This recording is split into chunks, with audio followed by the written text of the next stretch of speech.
Alors, coucou madame, la question qui m'est posée, c'est est-ce que s'il pleut, les bacs vont remplir et se renverser? Bon, déjà, il faut savoir l'espèce de poisson que vous avez.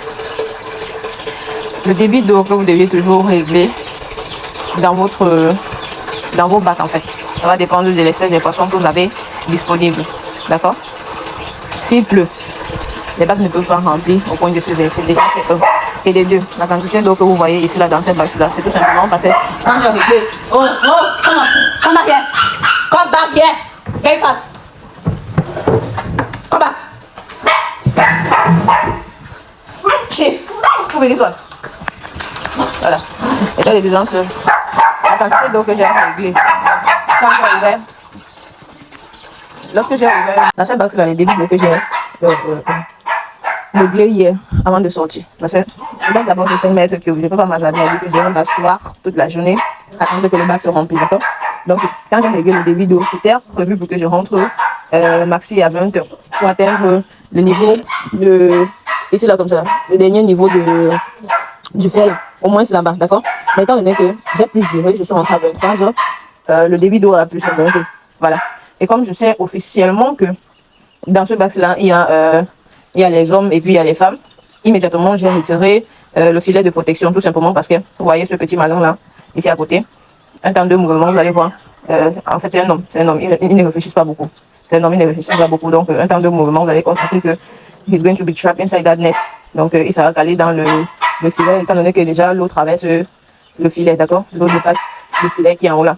Ils vont venir avec les mâchoires là. Et en fait, ils get that rate. Ils vont venir se coller dans le filet là et puis ils peuvent mourir, ok? Tout simplement parce que ce sont les poissons super capricieux et les hommes qui sont à l'intérieur en fait, comme les hommes ne réfléchissent pas beaucoup, ils réfléchissent qu'avec un bang là, voilà. Ils peuvent venir caler là et puis c'est moi qui va pèse parce que c'est quand même mon investissement. Là c'est le bac de Pangasus, d'accord? Là maintenant, le bac de tilapia rouge. Bon, je vous ai déjà dit que je ne vais pas respecter la banque, c'est que ne faites pas ça chez vous, vous n'êtes pas formé.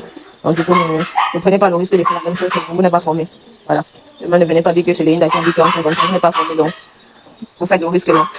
Voilà, vous allez venir, vous les trouver là au-dessus de l'eau, avec le ventre, vous retournez là, voilà, ne faites pas ça chez vous. Voilà, en ce temps aussi, pour mettre une quantité d'eau dans son bac jusqu'à ce stade-là, il faut savoir l'espèce de poisson que vous êtes en train d'élever, ok? Si vous mettez les cellules comme ça là, rassurez-vous que vous allez venir les trouver dehors. Vous allez ramasser ça avec l'aide de vos voisins parce que ils vont sauter. Bon, ceux-là en fait ils ne m'ont jamais fait la mauvaise blague, donc du coup, je mets comme ça de temps à autre, il n'y a pas de problème, ok? It is raining. Il y a également la deuxième question, le monsieur a dit que est-ce que en saison pluvieuse on ne nourrit pas les poissons? Pourtant dans la vidéo j'ai bien précisé que vous patientez quand le soleil commence à ressortir avant de venir nourrir vos poissons, tout simplement parce qu'ils ne vont pas manger si vous venez de nourrir pendant qu'il est en train de pleuvoir comme ça là. Voilà. Je ne sais pas s'il a écouté la partie là. Bon bref. On nourrit bien évidemment les poissons en saison pluvieuse, mais il faut savoir à quelle heure nourrir et comment nourrir. Ok? So, pour toute autre information, souscrivez vos formations.